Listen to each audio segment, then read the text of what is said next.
assuntos mais comentados no Twitter e figurou entre as principais publicações no Facebook.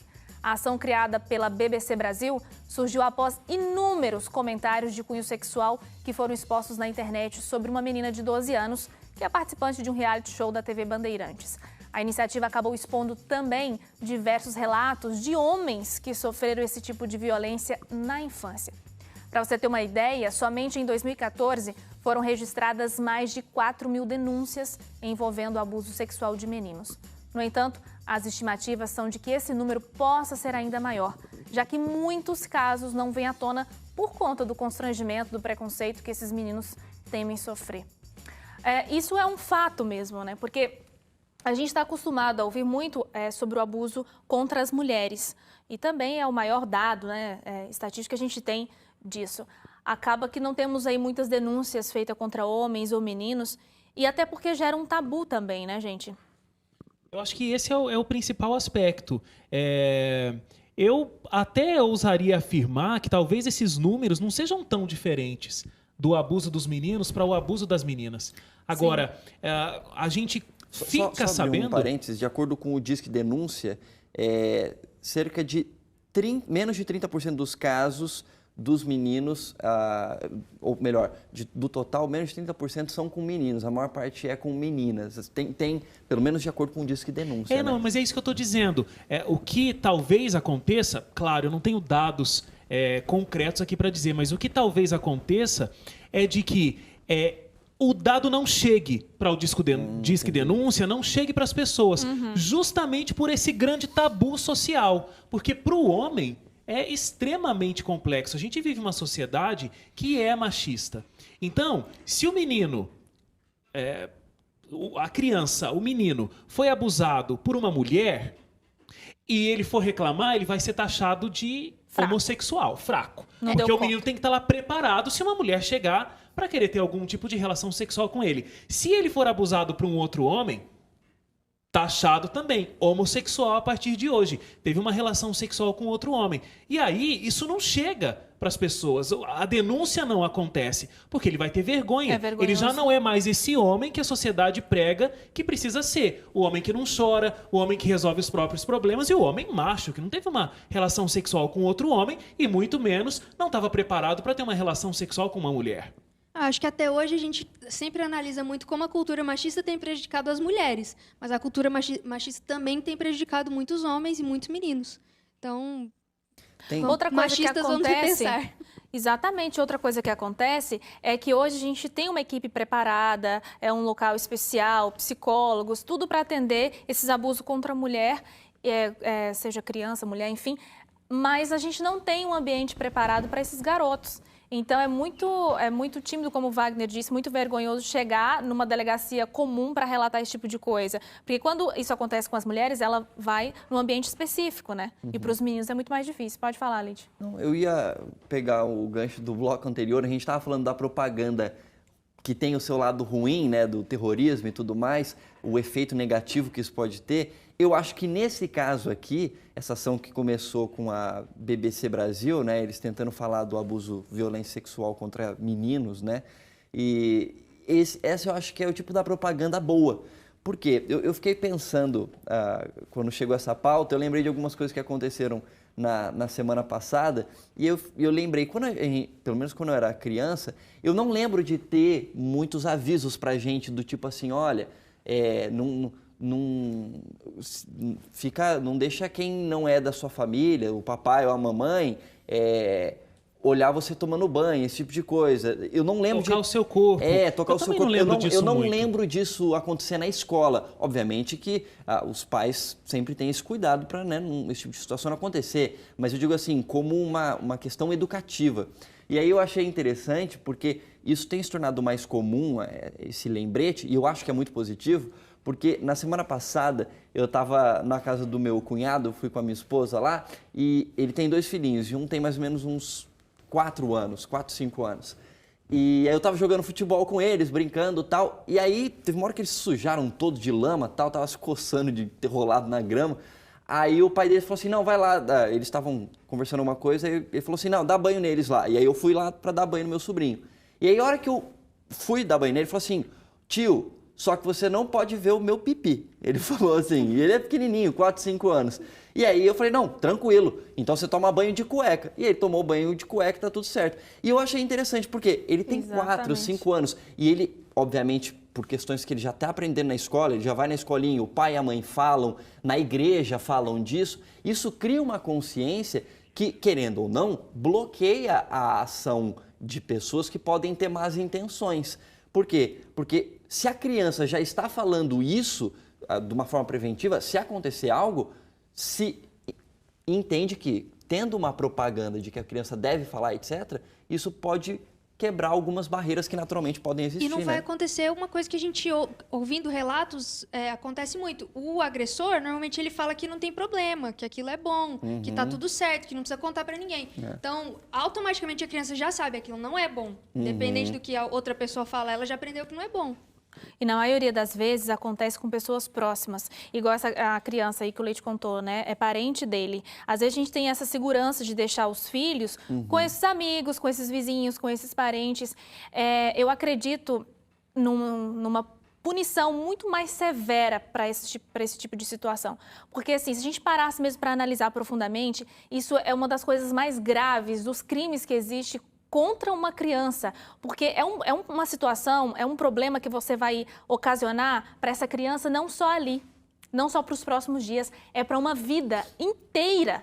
E não só para essa criança, como para os pais também que vão sofrer essas consequências, para a família que tá perto. Eu não sei se vocês já tiveram contato, assim, de alguém relatar essa situação para vocês. Eu já ouvi histórias de 2 meninas e ouvi história de um garoto. Essa história foi realmente assustadora para mim. Porque ele é um menino, ainda ele é menor. E numa conversa ele segredou essa situação e foi muito difícil ouvir isso dele. Era um amigo que a mãe deixava brincar e pasmem, não era um senhor, era um menino com menos de 20 anos, era um garoto. E por várias vezes ele fez isso. Hoje ele é um adolescente cheio de problemas.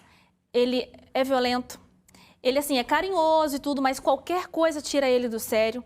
Ele fala de vingança contra esse rapaz.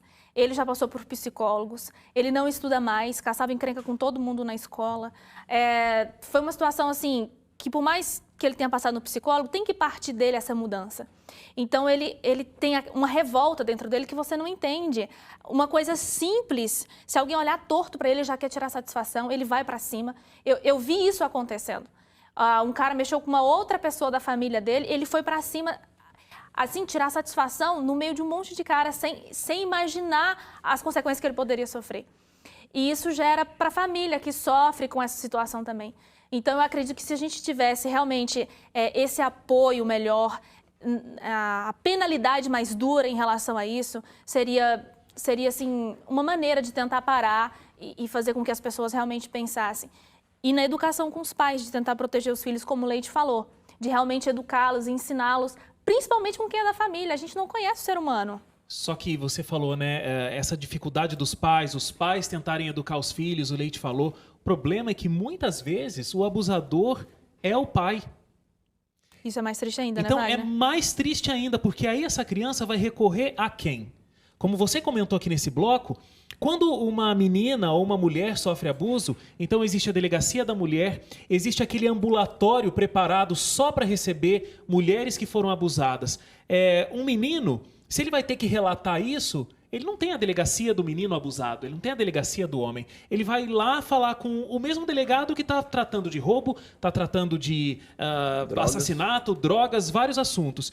Ele vai no ambulatório, vai lá nesse preparado para receber as meninas? Não é lá que ele tem que ir. Então, a situação é muito mais complexa. Não, a complexidade, desculpa, a complexidade é muito maior, Wagner, porque vocês estão falando aí, o menino vai aonde? Não, o menino não vai a lugar nenhum, porque é um menino. A gente não está falando aqui de pessoas com 18 anos, com 19 anos, com 20 anos, que conhecem seus direitos, sabe aonde ir. Não, a gente está falando de crianças aí. Eu não sei se a pesquisa trouxe a faixa etária média desse desses meninos abusados, mas certamente são meninos nessa faixa aí que o Leite citou. Então, são crianças pequenas, são 3, 4, 5 anos, são crianças que ainda não estão nem sabendo o que está acontecendo. Como é que elas não sabem nem o que vão dizer para os pais, se é que elas vão saber que alguma coisa aconteceu de fato e que precisa ser reportado. Então o problema é muito mais grave do que a gente imagina que é alguém que precisa saber aonde ir. Não, é alguém que não sabe nem que tem que ir a algum lugar. Os Estados Unidos fizeram, só dar o dado que o Hélio pediu ali, os Estados Unidos fez uma pesquisa, 1 em cada 6 homens sofreu algum tipo de abuso antes dos 16 anos. Tem uma ação no Brasil que foi tipo uma pesquisa pela internet chamada Primeiro Assédio, e a maior parte do pessoal que relatou que já aconteceu algum assédio durante a infância falou que isso aconteceu principalmente entre 9 e 10 anos de idade. E tanto Hélio, que assim, quando acontece desses garotos, ou que seja menina, menino, relatar para os pais, já se passaram anos, porque eles amadureceram, entenderam que aquilo não foi uma situação normal, passou o tempo, então perdeu um pouco da vergonha, e quando vão relatar para os pais, aí já é tarde, não tem como mais assim, punir, de repente essa pessoa nem está mais por perto, né? Cara, assim, a inocência de uma criança, ela é uma das coisas mais preciosas que existe. Então, quando alguém tira isso de uma criança, ela gera uma catástrofe muito, muito séria. Há estudos que eu já li, a gente no jornal de vez em quando fala sobre isso também, de que pessoas abusadas tendem também, entre uma das consequências, a se tornarem posteriormente possíveis abusadores também. Então é um ciclo que pode até se perpetuar. Eu ia até colocar o que o Wagner mencionou, né? Às vezes o próprio pai é o abusador dentro de casa. E aí que vem a importância da gente alertar sobre esse problema e falar com as crianças realmente sobre isso em todas as esferas sociais possíveis.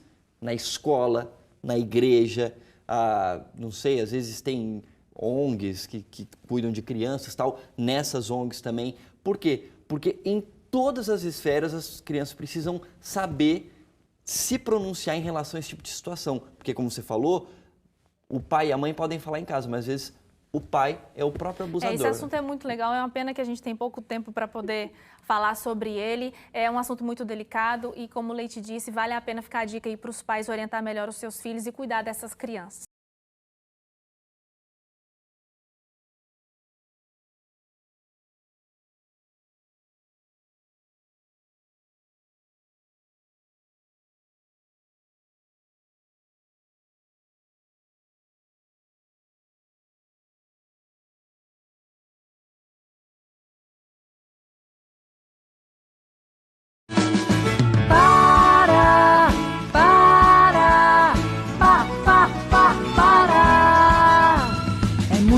Importante ser valente, e ser valente é ser confiante, que gente pequenina já é gente, e toda gente pode ser gigante. Não é todo adulto que faz sempre certo tudo, todo tempo. Criança também sabe muito do seu mundo e do seu sentimento. Criança também diz: isso não pode. Criança também diz quando parar. Ninguém mexe comigo, o meu corpo é meu abrigo. Só quem me tem respeito aqui pode se aproximar. Se eu achar estranho o jeito de alguém me encostar, eu vou gritar. Ah! Se eu achar suspeito o jeito de alguém me mexer, eu vou correr. Se alguém me maltratar, eu vou contar.